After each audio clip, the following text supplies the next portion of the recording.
Hello friends, I am Divya Mishra. I have secured rank 28 in UPSC Civil Service Examination 2020. I am also the All India Ethics, that is GS4 topper with the marks 129. So today in this discussion I am going to talk about all the strategies, some tips, issues, challenges that we as aspirants face in the ethics paper. So let us begin. So first I am going to discuss about the ethics syllabus per se. What is our syllabus and how we ought to start its preparation. So I have the syllabus in front of me. First is the ethical definitions and the concepts. So first is ethical human interface within this, which has essence, determinants, consequences of ethics, dimensions of ethics, and ethics in the private and the public life. Now what we have to do, for example, in the very first sentences of our ethics syllabus, is to look these points into the internet, find the relevant definitions and populate it with the help of right examples. ठीक है, तो उसके बाद हम जब second पे आएंगे जो कि है ह्यूमन वैल्यूज़, उसमें है lessons from the lives and teachings of great leaders. अब जब हम न्यूज़पेपर पढ़ते हैं तो भी हमें बहुत सारे इस तरह के एग्जाम्पल्स मिल जाया करते हैं. इसके अलावा जब आप, जैसे मेरा ऑप्शनल फ़िलासफ़ी है, तो बहुत सारे प्लेटो, एरिस्टोटल, कैंट एंड लीबनिस, इन सब लोगों ने बहुत सारी एथिकल डायमेंशन पे भी बात की है.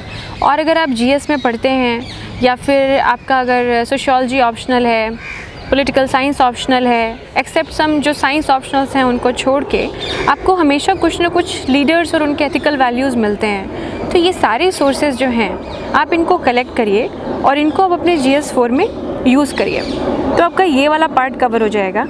फिर है रिफॉर्मर्स एंड एडमिनिस्ट्रेटर्स. अब इसको कैसे करें? हम जानते हैं इलेक्शन कमीशन में TN शेषन जी हो गए और इसके अलावा श्रीनिवासन जी हो गए जिन्होंने दिल्ली मेट्रो वाला प्रोजेक्ट किया था, कोंकण रेलवेज़ वाला किया था, और बाबा आमटे हो गए, रविन्द्रनाथ टैगोर जी हो गए, महात्मा गांधी जी हो गए, विवेकानंद जी. ऐसे बहुत सारे एग्जाम्पल्स हैं जो हम अपने UPSC प्रिपरेशन में नेचुरली पढ़ते हैं. तो बुक सोर्सेज करंट अफेयर्स में मैं सिविल्स डेली के बारे में बता रही थी. बहुत ही रिच क्वालिटी का कंटेंट आपको मिलता है. अच्छी बात यह है कि अगर आप ऐसे कोई भी टॉपिक है, सपोज इंडो अफगान, उसमें आपको साल भर की जितनी न्यूज़ है वो एक के बाद एक इम्पॉर्टेंट न्यूज़ आपको मिल जाएगी. तो आप वहाँ से एक साल का करंट अफेयर्स हर टॉपिक वाइज रिवाइज कर सकते हैं. आप सिविल्स डेली को ज़रूर एक्सप्लोर करेगा. I have known about the initiative by Anudeep Dhurishetty sir. He followed the Samachar Manthan of Civils Daily. Right. So that was the reason, sir, that I've taken the prelims test series and mains test series also. Second बार तो जब मैंने mains दिया तो आपके through direct मैंने answer writing में काफी हेल्प मिला. तो जिस चीज का मैं कह रहा था sir, the art of answer writing, you have to display those qualities which is required as a civil servant. तो वो जो आंसर राइटिंग में आपने चीजें बताई थी कि कैसे कैसे इसको पॉइंटेड लिखो, सबटाइटल्स डालो, तो सिविल्स डेली ने काफी हेल्प करा.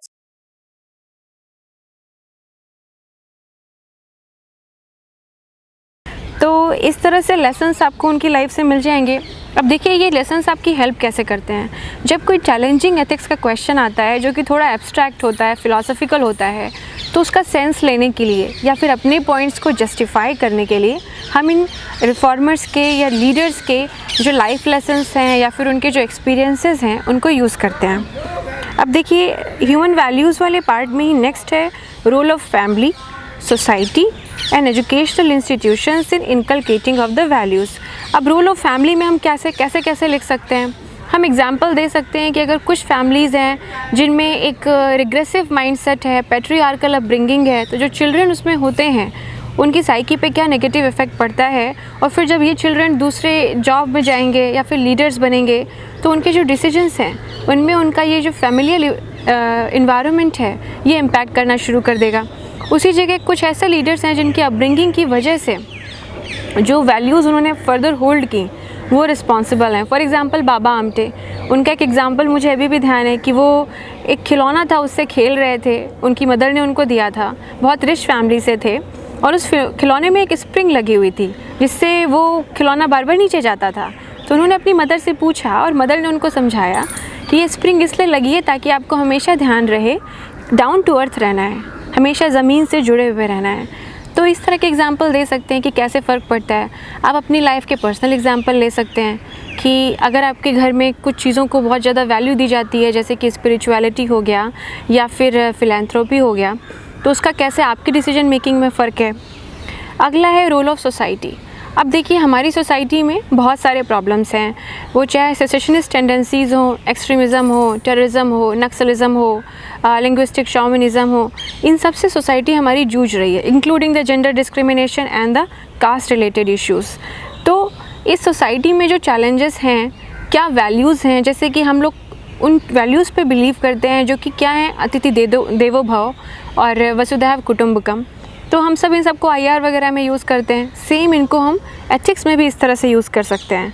और फिर है educational institutions in inculcating values. अब जैसे कि मैं नवोदय विद्यालय से हूँ और ये जो लाइन है कि शिक्षार्थ है ये सेवार्थ जाइए, आपको हर नवोदय में लिखी हुई मिलेगी। इसका मतलब होता है come to learn and go to serve. ऐसे ही मैं IIM लखनऊ से हूँ, तो उनका जो मोटो है वो है सुप्रबंधे राष्ट्र समृद्धि, better management towards a better nation. So प्रज्ञानम ब्रह्म, जो कि 4 महावाक्यों में से एक है कि knowledge is the ultimate reality. तो इस तरह से अलग अलग एजुकेशनल इंस्टीट्यूट्स हैं। ये तो सिर्फ मैंने मोटो की बात की, पर सबका अपना एक प्रॉपर पर्पस है स्टूडेंट की लाइफ में। अगर एक स्टूडेंट है जो कि एक एप्रिशिएटिव इन्वायरमेंट में एजुकेशनल इंस्टीट्यूट में पलेगा बढ़ेगा, तो जब वो बड़ा लीडर बनेगा, टीचर बनेगा, डॉक्टर बनेगा, इंजीनियर बनेगा, तो उसके कार्य प्रणाली में ये सारी जो वैल्यूज़ उसको अपनी फैमिली, सोसाइटी और साथ में एजुकेशनल इंस्टीट्यूट से मिली थी, ये शो होंगी।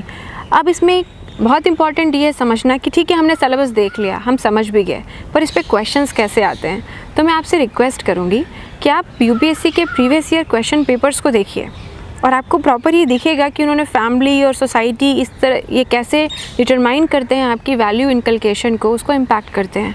तो हमने दूसरा पार्ट देख लिया। अब तीसरा है एटीट्यूड।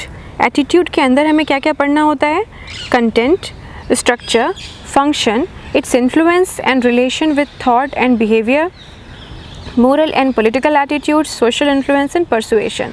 अब कंटेंट, स्ट्रक्चर, फंक्शन तो बहुत ही static part of the syllabus है, ये आपको आप ऑनलाइन डालिए, आपको कहीं से भी मिल जाएगा गूगल से।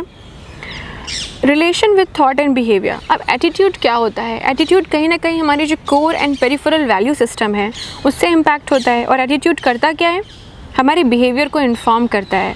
तो अगर किसी का बिहेवियर ऐसा है जो कि एग्रेसिव है, या किसी का बिहेवियर पैसिव है, किसी का बिहेवियर कंपैशनेट है, तो कहीं ना कहीं ये उसके वैल्यू सिस्टम्स और उसके एटीट्यूड की वजह से होता है। अब ये एटीट्यूड मोरल एटीट्यूड में भी हम बात कर सकते हैं और पॉलिटिकल एटीट्यूड में भी। मोरल एटीट्यूड हमें पता है कि जिसमें क्या होगा, kindness, love, compassion, equality, fraternity, appreciation for diversity, ये सब मोरल एटीट्यूड्स के पार्ट हैं। पर पॉलिटिकल एटीट्यूड क्या होता है? तो पॉलिटिकल स्पेक्ट्रम में सेंट्रिस्ट, लेफ्टिस्ट, राइट विंग, ये सारे पूरे फुल स्पेक्ट्रम होते हैं। आप कम्युनिज्म, डेमोक्रेसी, ये सब देखते हैं। तो आखिर पॉलिटिकल एटीट्यूड है हमारी कंट्री का, जैसे हम कहते हैं कि हम डेमोक्रेटिक रिपब्लिक हैं, चाइना में कम्युनिज्म है, कैपिटलिस्टिक भी कहीं ना कहीं डेमोक्रेटिक सिस्टम को इन्फॉर्म करता है। तो आप इन सारे एटीट्यूड्स को पढ़ेंगे और फिर उनका एक कंट्री वाइज एग्जाम्पल ले लीजिए, उस कंट्री के लॉज में क्या इसका इम्पैक्ट है। जैसे कि इंडिया का सेकुलरिज्म, इंडिया का जो सेकुलरिज्म है वो वेस्टर्न सेकुलरिज्म से बिल्कुल अलग है। हमारे यहाँ स्टेट और रिलीजन दोनों अलग अलग नहीं है, there is no water tight separation. हमारे यहाँ दोनों एक दूसरे को इन्फॉर्म करते हैं पॉजिटिवली, ताकि हर रिलीजन प्रोग्रेसिव फॉर्म में आगे बढ़े। तो इस तरह से आप एग्जाम्पल लेके आइए। अब चलिए नेक्स्ट देखते हैं, aptitude and foundational values of civil service. आपने बहुत सारी क्वालिटीज़ पढ़ी होंगी, जैसे कि नोलन कमेटी ने दी हुई हैं। इसके अलावा भी रूल ऑफ लॉ को फॉलो करना, कंपैशन होना, एम्पैथी होना, इमोशनल इंटेलिजेंस होना, integrity, objectivity, transparency, accountability, openness, leadership, ये सारी क्वालिटीज़ हैं जो एक सिविल सर्वेंट में चाहिए और सिविल सर्विस एस्पिरेंट में भी चाहिए। इसमें ये सारी मेंशन्ड हैं: integrity, impartiality, non partisanship, political neutrality, objectivity, dedication to public service, empathy, tolerance, compassion towards the weaker section. अब आपको यहाँ पे पूरा एक गैमेट मिल गया जो कि एथिक्स के पेपर में सिविल सर्विस की क्वालिटीज़ हैं। इनकी आप एक प्रॉपर 1 और 2 लाइन की डेफिनेशन तैयार कर लीजिए, उनको आप अपने साथ एग्जाम्पल के साथ रख लीजिए। अब जैसे कि अगर आपको क्वालिटी शो करनी है डेडिकेशन टू पब्लिक सर्विस, आपको पता होगा सुभाष चंद्र बोस जी, वो भी इंडियन सिविल सर्विस के पर्सनल थे, फिर लेकिन उनका कंट्री को लेकर के डेडिकेशन इतना ज़्यादा था कि उन्होंने वो जॉब छोड़ दी, सर्विस छोड़ दी और उन्होंने फिर आज़ाद हिंद फौज बनाई और कंट्री के लिए उन्होंने इंडिपेंडेंस के स्ट्रगल में एक बहुत बड़ा रोल प्ले किया है। तो आप इस तरह के एग्जांपल ला सकते हैं पुराने वाले सिविल सर्वेंट्स के जो अभी हैं, उनमें बहुत सारे ऐसे एग्जांपल्स हैं जैसे कि एस आर शंकरन, परमेश्वरम अय्यर, उन्होंने बॉन्डेड लेबर के लिए काम किया है, उसको अबॉलिश करने के लिए। बहुत सारे सिविल सर्वेंट बहुत ही इनोवेटिव सोल्यूशन लेके आते हैं, चाहे वो स्वच्छ भारत कैंपेन में हो और चाहे पोलियो उन्मूलन में हो।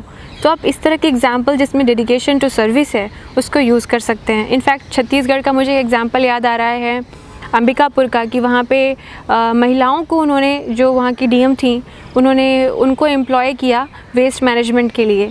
तो इस तरह के एग्जाम्पल जहाँ पे पार्टिसिपेटिव गवर्नेंस है, जेंडर इक्वालिटी है, इस तरह के इनिशिएटिव्स में, कैंपेन्स में आप उनको यूज़ कर सकते हैं। चलिए अब नेक्स्ट देखते हैं इमोशनल इंटेलिजेंस, एक कॉन्सेप्ट क्या है, इसकी यूटिलिटी क्या है, an application in administration and governance. अब इमोशनल इंटेलिजेंस की जो डेफिनेशन है आपको गूगल में स्ट्रेट फॉरवर्ड मिल जाएगी। आपको इसके क्या पार्ट्स होते हैं, जैसे कि सेल्फ अवेयरनेस, सेल्फ रेगुलेशन, उसके बाद awareness about the other people और उस इमोशनल मैनेजमेंट को करना, एम्पैथी रखना, सोशल स्किल्स रखना, ये सब इसके 5-6 पार्ट होते हैं। बहुत सारे अलग अलग रिसर्चर्स ने इसके अलग अलग मॉडल दिए हुए हैं, आप उन मॉडल को देख लीजिए, 1 या 2 मॉडल, तो आपको एक बेसिक अंडरस्टैंडिंग हो जाएगी कि इमोशनल इंटेलिजेंस में क्या चाहिए होता है। फिर इसके बाद है कि इसकी यूटिलिटी क्या है।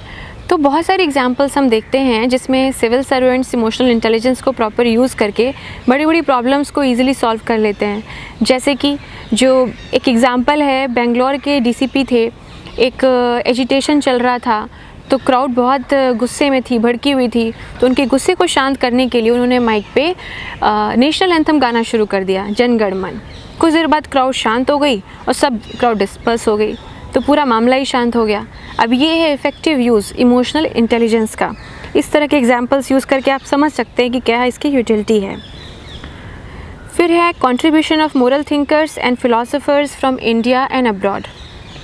Moral thinkers and philosophers from India and abroad. India के हम बहुत सारे फिलोसफर्स के, थिंकर्स की बात कर चुके हैं, जैसे कि आदि शंकराचार्य हो गए, रामानुजा हो गए, टैगोर जी, गांधी जी, नेहरू जी, सुभाष चंद्र बोस जी, एम.एन. रॉय जी, ये सब इंडिया के एग्जाम्पल्स हो गए, इन्होंने क्या कहा है। और बाकी वर्ल्ड ओवर एग्जाम्पल्स में क्या आएगा, जेरमी बेंथम है, जे.एस. मिल हैं और जॉन रॉल्स हैं, इंडिया से अमर्त्य सेन हैं। ये सारे एग्जाम्पल्स हैं जिनको आप यूज़ कर सकते हैं अपने पॉइंट्स को सब्सटैंशिएट करने के लिए, अनटिल अनलेस कोई डायरेक्टली क्वेश्चन ही ना इनके बारे में आपसे पूछा जाए। अब देखिए नेक्स्ट है public civil service values and ethics in public administration. अब यहाँ से सिलेबस बहुत स्पेसिफिक हो गया है, ये second part of the syllabus है जहाँ पे specifically civil service related values और उनकी यूटिलिटीज़ पे बात है। तो status and problems, ethical concerns and dilemmas in government and private institutions. तो क्या एथिकल डिलेमाज होते हैं, कन्फ्लिक्ट ऑफ इंटरेस्ट हो जाता है, पोस्ट सर्विस जो जॉब्स हैं वो हो जाती हैं, इन्फ्लुएंस पेडलिंग हो जाती है, करप्शन से रिलेटेड इश्यूज़ हैं, प्रॉबिटी, मल गवर्नेंस, बोनाफाइड मिस्टेक्स, मलाफाइड मिस्टेक्स। इस पर तो इनफैक्ट 2018 में क्वेश्चन भी आया था, तो ये सब इश्यूज़ आएंगे। फिर है इन्फॉर्मेशन, आरटीआई पे अक्सर क्वेश्चन आ चुका है, तो आप राइट टू इन्फॉर्मेशन एक्ट किस लिए वो आया, इट्स अ सनशाइन लॉ, उसके क्या चैलेंजेस हैं जो हम अभी फेस कर रहे हैं। जैसे कि बहुत सारे इंस्टीट्यूशंस में पब्लिक इन्फॉर्मेशन ऑफिसर्स जो हैं उनकी नियुक्ति ही नहीं हुई है, जो एप्लीकेशन देते हैं वो राउंड ट्रिप करती रहती है और बहुत दिनों बाद जाकर के जो इन्फॉर्मेशन चाहिए वो मिल पाती है। या फिर जो ऑफिशियल सीक्रेट्स एक्ट है उसके तहत जो आरटीआई में इन्फॉर्मेशन मांगी गई कई बार वो डिस्क्लोज़ नहीं होती है। तो आप इससे वैल्यू जजमेंट मत करिए, लेकिन आप जो चैलेंजेस है आरटीआई के उनको इस तरह से मेंशन कर सकते हैं। तो ये हमने बात की राइट टू इन्फॉर्मेशन एक्ट की, ये बहुत ही इंपॉर्टेंट पार्ट है एथिक्स का, क्योंकि इन्फॉर्मेशन एक्चुअली करती क्या है, it is a true democratisation force. ये इन्फॉर्मेशन बैरियर्स और जो इन्फॉर्मेशन हिरार्कीज़ हैं उनको ब्रेक करती है। इन्फॉर्मेशन अकाउंटेबिलिटी लेके आती है, अकाउंटेबिलिटी क्रेडिबिलिटी लेके आती है, और जब इन सब का कॉम्बिनेशन बनता है तो जो जस्टिस है वो अपने ट्रू सेंस में सर्व होती है, डिलीवर होती है। बहुत सारे एप्लीकेशंस हैं, बहुत सारे सेंसिटिव इश्यूज़ हैं जो आरटीआई के थ्रू पता चले हैं, उनको आप एग्जांपल के थ्रू इसमें दिखा सकते हैं। फिर है, और हाँ, जो आरटीआई का इशू है इसको आप GS2 में भी पढ़ते हैं, जो गवर्नेंस वाला पोर्शन है, काफ़ी इन्फॉर्मेशन उधर से भी आप ले करके उसको लेवरेज कर सकते हैं एथिक्स में आंसर करने के लिए। लेकिन आप जब भी अपने जीएस को अपने एथिक्स में यूज़ करें तो थोड़ा ध्यान दें कि उसका अलाइनमेंट आंसर का एथिकल हो, अंडर टोन्स उसकी ओवर टोन्स भी एथिकल हो। फिर है code of ethics, code of conduct. इस पर भी क्वेश्चन आ चुका है, व्हाट इज़ द डिफरेंस। तो मॉडल कोड ऑफ कंडक्ट जो होता है, जो लग जाता है जिस समय इलेक्शन आने वाले होते हैं, वो एक एग्जांपल है कोड ऑफ कंडक्ट का। कोड ऑफ एथिक्स में क्या होता है कि इनफैक्ट पॉलिटिशियंस के लिए भी है, अलग अलग गवर्नेंस इंस्टीट्यूशंस के लिए है, अब्रॉड में भी बहुत सारे इंस्टीट्यूशंस में है। तो कोड ऑफ कंडक्ट जो है वो ज़्यादा स्पेसिफिक है, उसमें थोड़ा वो उसका स्कोप नैरो है पर स्पेसिफिसिटी हाई होती है। कोड ऑफ एथिक्स थोड़ा जेनरिक इन नेचर होता है और उसका जो एम्बिट होता है वो बहुत लार्ज होता है।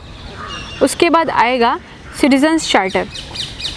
सिटीजन्स चार्टर क्या होता है, ये कोई भी इंस्टीट्यूट है वो अपने जो भी टाइम फ्रेम है ग्रीवेंस रिड्रेसल का, या फिर वो क्या क्या उसको सर्विसेज देनी है, सिटीजन्स उससे क्या एक्सपेक्ट कर सकते हैं, इसका पूरा एक स्टेटमेंट होता है। तो सिटीजन चार्टर बहुत इंपॉर्टेंट है, आपको सर्वोत्तम मॉडल में भी मिलेगा GS2 में, वहाँ से आप इसका कंटेंट सोर्स कर सकते हैं। फिर है वर्क कल्चर। तो वर्क कल्चर के बारे में बात करते हैं। वर्क कल्चर जो ब्यूरोक्रेटिक ऑर्गेनाइजेशंस का है, जो गवर्नमेंट मशीनरी का है, वो थोड़ा अलग होता है, और जो प्राइवेट ऑर्गेनाइजेशंस का है जो कि मैक्सिमम फ्लैट होती हैं, टीम बेस्ड या मॉड्यूलर होती हैं, उनका अलग होता है। कई बार हम कहते हैं कि जो प्राइवेट ऑर्गेनाइजेशंस है they are more efficient, government में रेड टेपिज्म की प्रॉब्लम है, रिटेल करप्शन की प्रॉब्लम है, ये सारे इश्यूज़ हैं। और ओवरऑल जो एम्प्लॉई हैं उनको मोटिवेशन डिमोटिवेशन डिटर्मिनेंट्स क्या हैं और इनिशिएटिव्स लेने पे कितना प्रोत्साहन मिलता है, ये सारी चीज़ें कैसे इम्पैक्ट करती हैं। तो वर्क कल्चर में ये सारी चीज़ें आती हैं। आप एग्जांपल्स यूज़ कर सकते हैं, जैसे कि गूगल का कर लीजिए, फेसबुक का कर लीजिए, उनका वर्किंग एटमॉस्फेयर क्या है।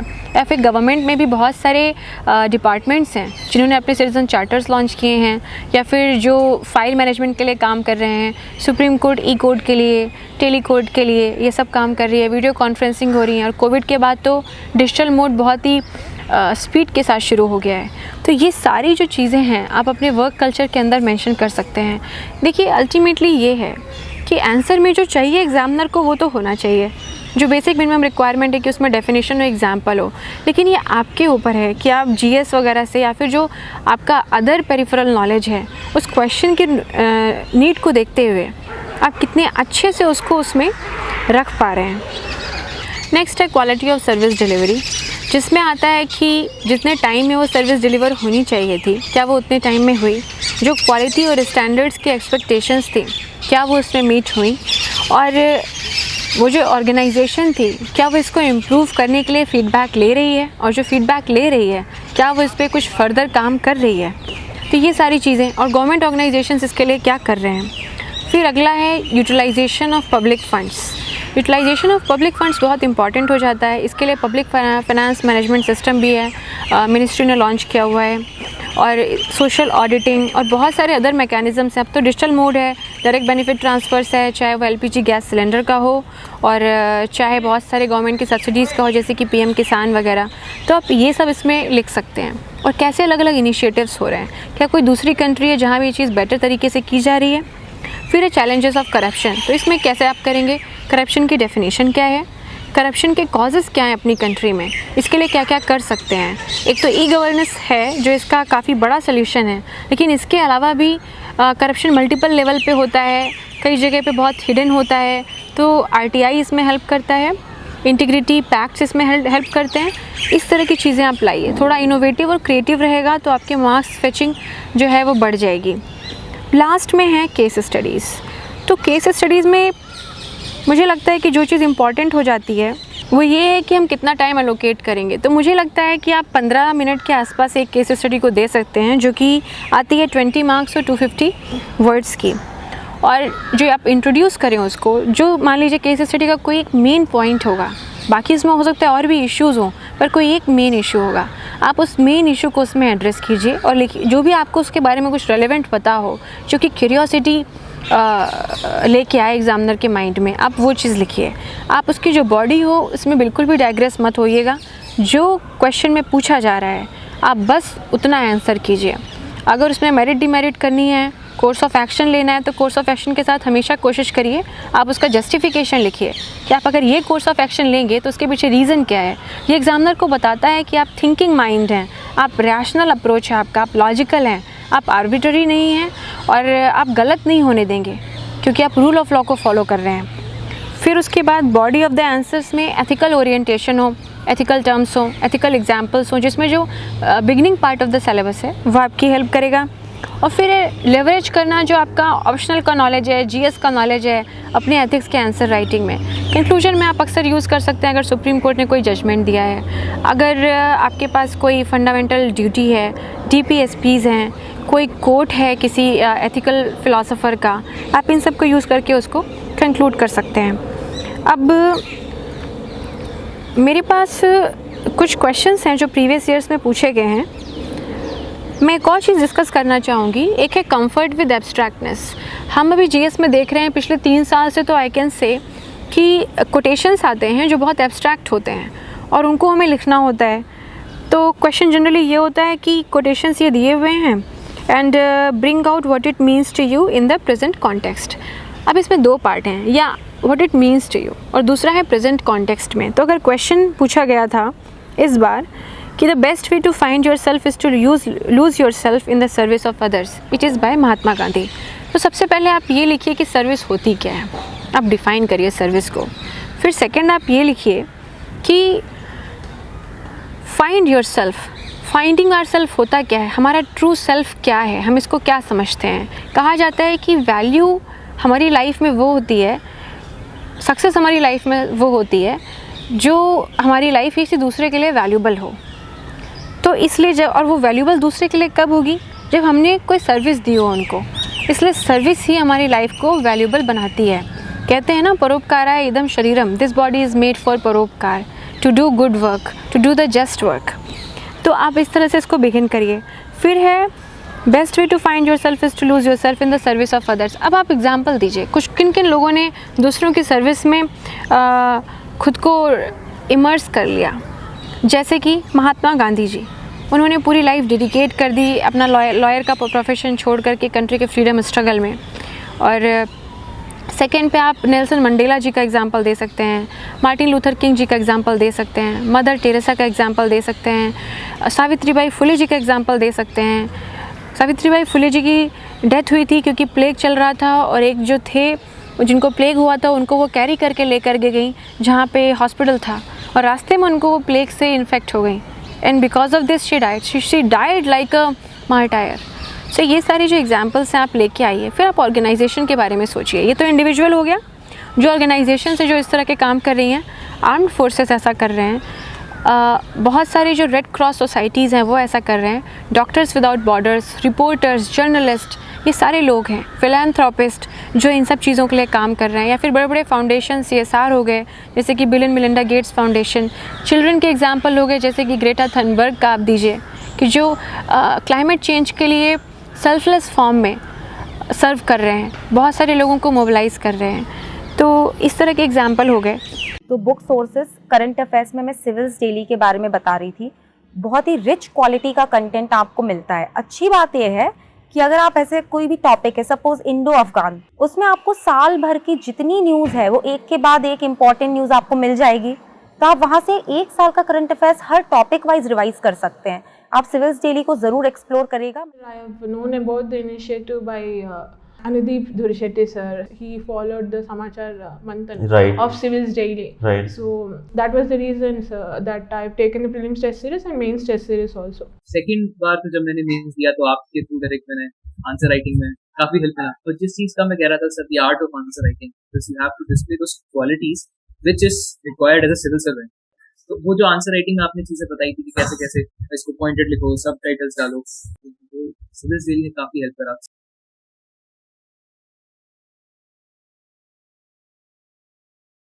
तो इसके अलावा एक और क्वेश्चन चलिए देख लेते हैं। A system of morality which is based on relative emotional values is a mere illusion, a thoroughly vulgar conception which has nothing sound in it and nothing true. Socrates ने बोला है। तो इसका मतलब ये है कि morality which is based on relative emotional values, अगर आपकी जो emotional values हैं वो relative हैं, इसका मतलब ये है कि आप कुछ टाइम के लिए मोरल हैं, कुछ टाइम के लिए नहीं, अपने लिए मोरल हैं, फैमिली के लिए मोरल हैं, दूसरों के लिए नहीं। तो इस तरह की मोरालिटी एक इल्यूजन है। जो सच है वो सच है, जो झूठ है वो झूठ है। Truth is the ultimate reality. तो इसलिए जो आपकी ग्राउंडिंग हो मोरल, वो एब्सोल्यूट होनी चाहिए। रूल ऑफ लॉ भी यही कहता है कि nobody is above law, fundamental law of the land, कि सबके लिए इक्वली एप्लीकेबल होगा। तो मोरल्स, लॉज, कस्टम्स, एथिक्स, इनमें कोई रिलेटिविटी बहुत ज़्यादा नहीं होनी चाहिए।